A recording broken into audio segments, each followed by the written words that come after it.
is up, guys? SFJ Jeeping here. Just making a quick little video here in the truck since I'm not in the Jeep, which is incredibly noisy, so I can't really make this type of video. So if you're borrowing a truck, might as well make a video for you guys. So a lot of people who know me, who have seen me, they see me, and I mean, this is the first time I've actually shown my face on the channel. I'm not some 35-year-old dude. I mean, I'm not old. I'm a 17-year-old kid. I'm gonna be straight up. Now, a lot of people look and they automatically assume, somebody gave him a Jeep. That's great. Well, those people are really the people making excuses for why they don't drive the vehicle they want to drive. I'm gonna go back and do a little backstory here. So, I was probably growing up, my dad had a TJ on 33s. We had a ton of fun. And then, after that, he had this F-150. And throughout that time, I sort of was always like, I'll just get his F-150 off of him. That was sort of my assumption growing up. And then, he traded in that F-150 for a Grand Cherokee.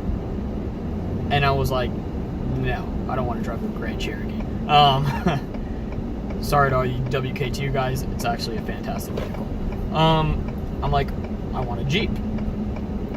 So then, one day,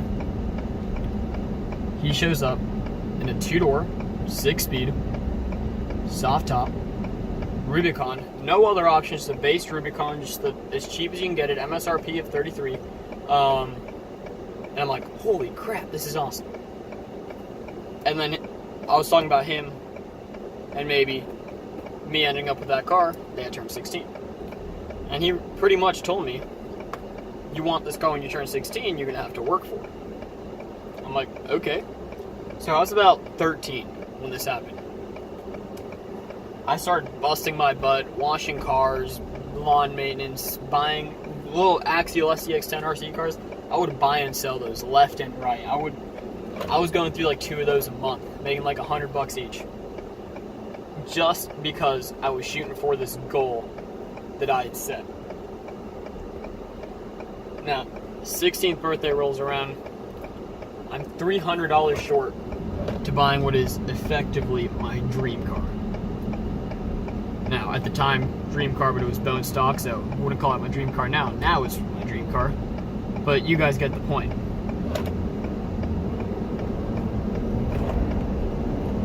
So I was $300 short the day I turned 16. So essentially, my birthday present that year was $300. So I was 16 years old and had my dream vehicle paid off. Let that sink in. And keep in mind, I didn't have a set job. I applied for jobs because you can apply at Publix, and Chick-fil-A the day you turn 14. I applied for those jobs. I didn't get those jobs. I didn't let that stop me though. I decided I wanted to make my future, my high school vehicle, I wanted to make that for myself. And I set a goal. I made sure I accomplished it. Now, my family always messes around because I'm always wearing this, t-shirt, shorts. And that's why. Because those years I learned the value of money, and I learned what you have to do to make money and the amount of hustle you have to put in to make money. So yeah, I mean, I'm always wearing an $8 shirt because if I buy, let's say, a $15 shirt, that takes away from the $500 Jeep part I want to buy. And that's always been the goal. I've always been a car guy. The goal has always been either the dirt bike or the Jeep. And it's all about that, the goal setting. I see all the time kids come up to me and they're like, dude, you're so lucky you drive that Jeep. I'm like, I'm lucky I was raised with work ethic. Because you can drive whatever you want with work ethic. You dedicate yourself to something, and you can accomplish it. Now, I was driving a stock Jeep. Great. That's really great for most. But I didn't want to settle for anything. My goal was to have a sick Jeep. So, then came buying parts. Now, you guys have seen the parts I have. They're not cheap parts. Right now, there's no way I would have been able to afford to have the level of Jeep I own now if I hadn't gotten creative, looking for deals, learning to do stuff. Like, I mean, that winch I got on the front. One of my goals was to have, I saw that winch come out, and I saw it in an off-road show, and I'm like, I'm going to have that winch one day. That was sort of like, I've got a cool Jeep if I can have this top-of-the-line product. That's with everything. My Rock Crawler X-Factor lift, my Warren Xeon 10S Platinum, my 37-inch Goodyears with Kevlar. Now, that's a $1,750 winch. I couldn't justify spending that on a winch. So, I spent a couple months looking on Craigslist. Found one, 13, 12, Finally, I found one new in box, $950. Awesome. I had $950 at the time. I got that winch for almost $1,000 off. Now, when I went to go do the lift, I'd saved up some money, sold a couple things, and I had $2,000 on Black Friday. Now, any other time, $2,000 would buy you. Now, I wanted to go either Rock Crawler, Metal Cloak, or TerraFlex. Those are the three brands I was looking at. I was looking at Evo maybe, but Evo, they were a little pricey for what you get. So pretty much the main two I was looking at was Rock Crawler and Metal Cloak. Now normally that $2,000 would have bought me one of the kits that maybe has 2 control arms, 4 control arms. It wouldn't have bought me the X-Factor with Fox 2.0s. But I did what I had to do to make sure I had a good amount of money on Black Friday, because I knew on Black Friday I was going to get deals. And sure enough, $2,000, I bought my Rock Crawler X-Factor with the Fox 2.0s. And it's always been that every day I'm on Craigslist, every day I'm on OfferUp, every day I'm looking for ways to buy good parts at a great price. And that takes time. Time is money. I'm spending time to save money. And then what gets a lot of Jeepers, what keeps a lot of Jeepers from doing stuff, is the price that these shops charge when they go to install stuff. I talked to a lot of shops when I wanted to install my lift, because I'm like, 8 control arms is going to be expensive.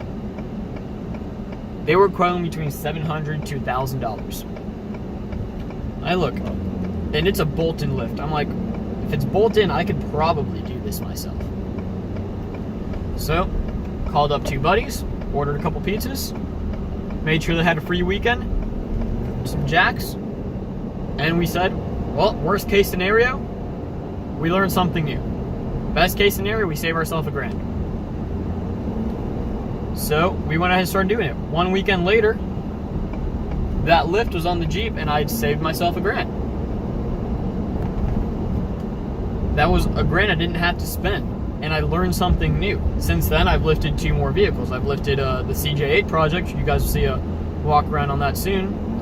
And I've lifted the F250 that I'm borrowing right now. Sorry. So yeah, it's always been that. Just anybody can create what they want for themselves. If they wait for the opportunity, make sure they seize the opportunity, and they set goals. That's the most important thing, to set a goal. So, yeah, I mean, that pretty much sums it up. Hope you guys got something out of the video. I'll continue to do what I do. Provide some how-to videos, walk around and such, maybe get other people to do what I did, and hopefully put some people in their dream vehicles. If you guys enjoyed the video, make sure to like and comment, drop subscribe if you want to. Tomorrow I should have the video for the Barnes tie rod up, and a little guide for fitting 37s on these F250s, because some people think it can't be done, and well, they're wrong, it can be done. Little guide to do that, and make sure to check out the Instagram at SFJ JK. Have a good one.